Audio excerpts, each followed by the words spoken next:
Hello guys, welcome back to my YouTube channel Deepa's knowledge hub. आज हम पढ़ने वाले हैं पौधों का कृत्रिम प्रबंधन, आर्टिफिशियल प्रोपोगेशन। तो आर्टिफिशियल प्रोपोगेशन क्या होता है? ये भी एक तकनीक होती है जिससे क्या होता है, नए पौधे को हम विकसित कर सकते हैं। नए पौधे कब विकसित होंगे? जब क्या होगा, पौधों के बीच में रिप्रोडक्शन होगा, तब क्या होगा, नया पौधा बनेगा। इससे पहले वाले वीडियोस में हमने पढ़ा था ना कि किस प्रकार रिप्रोडक्शन होता है प्लांट्स में। इसमें हमने सेक्सुअल रिप्रोडक्शन पढ़ा था, असेक्सुअल रिप्रोडक्शन पढ़ा था, सेक्सुअल रिप्रोडक्शन पे कितने चरण होते हैं उनके बारे में पढ़ा था, असेक्सुअल रिप्रोडक्शन 6 प्रकार के होते हैं उनके बारे में पढ़ा था। जो चैनल पे न्यू है वो जाइए, मेरे चैनल पे प्लेलिस्ट बनी है पूरा प्लांट रिप्रोडक्शन की, आप उसको देख सकते हैं। तो चलिए शुरू करते हैं आगे। पौधों का कृत्रिम प्रवर्धन होता क्या है?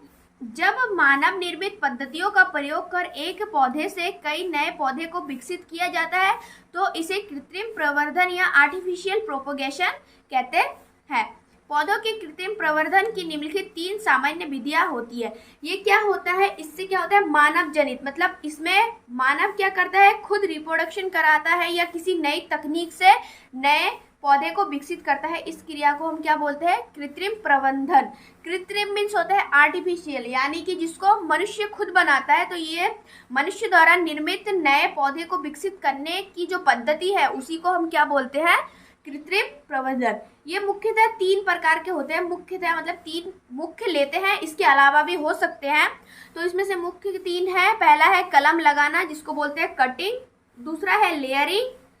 तीसरा है ग्राफ्टिंग।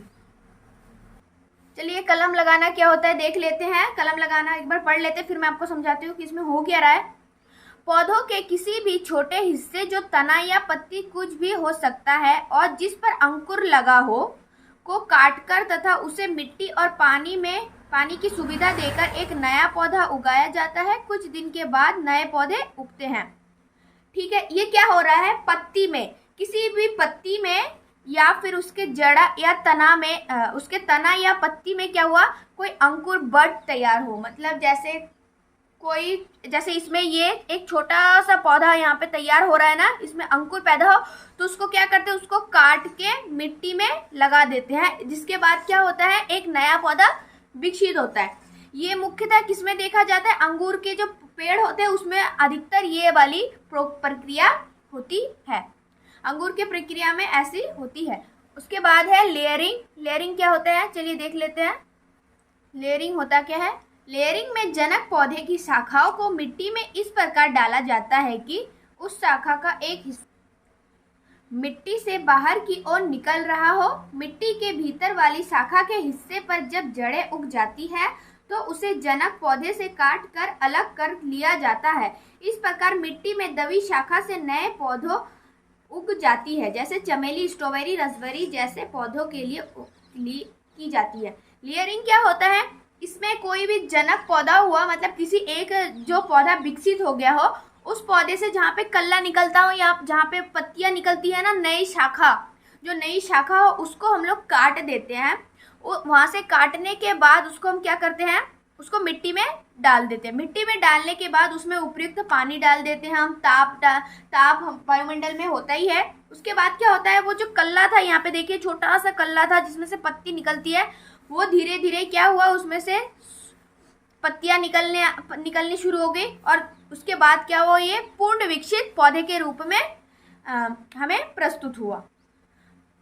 इस पूरे प्रोसेस को हम क्या बोलते हैं? लेयरिंग बोलते हैं। इसमें क्या होता है, मैं फिर से बता दे रही हूँ, इसमें क्या होता है, जहां से अंकुर निकलता हो, एक नई पत्ती निकल रही है, उस पार्ट को हम काट देते हैं और आधा मिट्टी में डाल देते हैं, आधा क्या होता है, वो वातावरण में रहता है। इसके बाद धीरे धीरे इसमें पानी और वायुमंडल में रहने के साथ अनुकूलित होकर उसमें क्या होता है, जड़ें निकलने लगती है, और वो जहाँ से पत्ती निकल रही थी वहां से पत्ती निकलने लगती है, और इसके बाद धीरे धीरे ये क्या होता है, पूर्ण विकसित पौधे के रूप में हमें प्राप्त होता है। चलिए इसके आगे पढ़ लेते हैं। इसके बाद है ग्राफ्टिंग।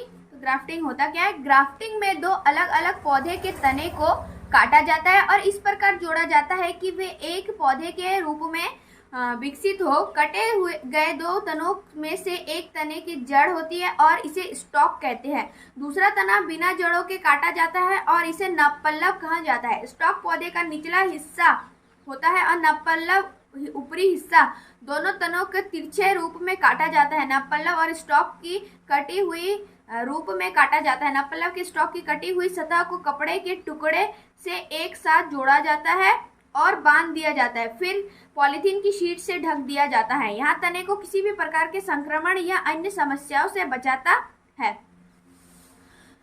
जल्द ही स्टॉक और नवपल्लव मिल जाते हैं और एक नया पौधा बनाने लगते हैं। इस नए पौधे के फल में दोनों ही पौधों के गुण होते हैं। सेब, आड़ू, खुमानी आदि ग्राफ्ट किए गए फलों में होता है।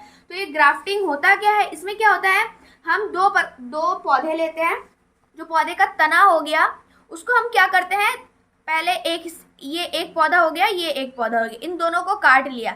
ये जो ऊपर का सेक्शन होता है ये क्या होता है, नवपल्लव होता है, जिसमें क्या होता है, इसमें देखिए नवपल्लव मतलब इसमें नई नई पत्तियां अभी आने वाली है। और ये क्या हुआ, एक निचला वाला भाग लिया, इसमें से इसको काट दिया। काटने के बाद ये जो नीचा वाला हिस्सा होता है इसको हम क्या बोलते हैं, स्टॉक, और इसको क्या बोलते हैं हम, सेक्शन या नवपल्लव बोलते हैं।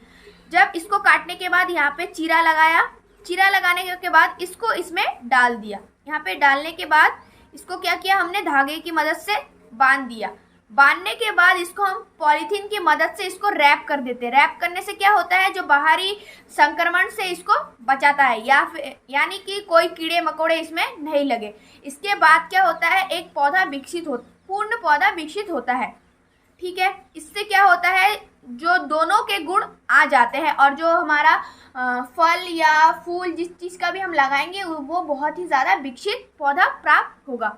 इसके बाद है कृत्रिम कायिक प्रवर्धन के लाभ। इससे क्या लाभ है, नए पौधे में जनक पौधे के जैसे ही गुण होते हैं। इसमें क्या होता है, नए पौधे में क्या होता है, जो उसका जनक है पेरेंट्स उसके जैसा ही गुण आएगा। इस पहले हम लोग क्या देखते थे, उसमें असेक्सुअल रिप्रोडक्शन में, सेक्सुअल रिप्रोडक्शन में उसमें कुछ परसेंटेज था कि इतना परसेंट उसके जनक के जैसा गुण हो सकता है, लेकिन वो कंफर्म नहीं था। इसमें क्या होता है, उसके पेरेंट जैसे गुण प्रदर्शित करते हैं, ये भी वैसे ही गुण, सेम गुण प्रदर्शित करते हैं। ग्राफ्टिंग द्वारा उगाए गए फलों के पौधों में फल बहुत पहले आने लगते हैं। इसमें क्या होता है, ज्यादा टाइम नहीं लगता है फल को, फूल को आने में। ये क्या होता है, बहुत जल्दी ही फल और फूल आने लगते हैं। आरंभिक वर्षों में पौधे पर कम ध्यान देने की जरूरत होती है। इस प्रकार के पौधे में क्या होती है, ध्यान देने की जरूरत कम होती है। इस प्रकार के पौधे जो होते हैं ये संक्रमित भी कम होते हैं, कीड़े वगैरह ये सब कम लगते हैं इनमें। एक ही जनक से कई पौधे उगाए जा सकते हैं। इसमें क्या होता है, जो एक जनक है उससे बहुत सारे पौधे उगाए जा सकते हैं। उसके बाद है बीज रहित पौधे भी प्राप्त कर सकते हैं। इसमें क्या होता है, जो बीज रहित पौधे होते हैं जिसमें बीज नहीं होता है, उससे भी हम क्या कर सकते हैं, पौधे को प्राप्त कर सकते हैं। आई होप आज का वीडियो आप लोगों को अच्छा लगा हो। अगर अच्छा लगा हो तो लाइक शेयर कर देना और मेरे चैनल को सब्सक्राइब कर देना। और मैंने बता ही दिया था पहले कि इससे पहले मैंने प्लांट रिप्रोडक्शन के बारे में प्लेलिस्ट बना दी है, तो जिसने नहीं देखा वो जाइए चैनल पे और प्लेलिस्ट को देखिए। Thank you so much.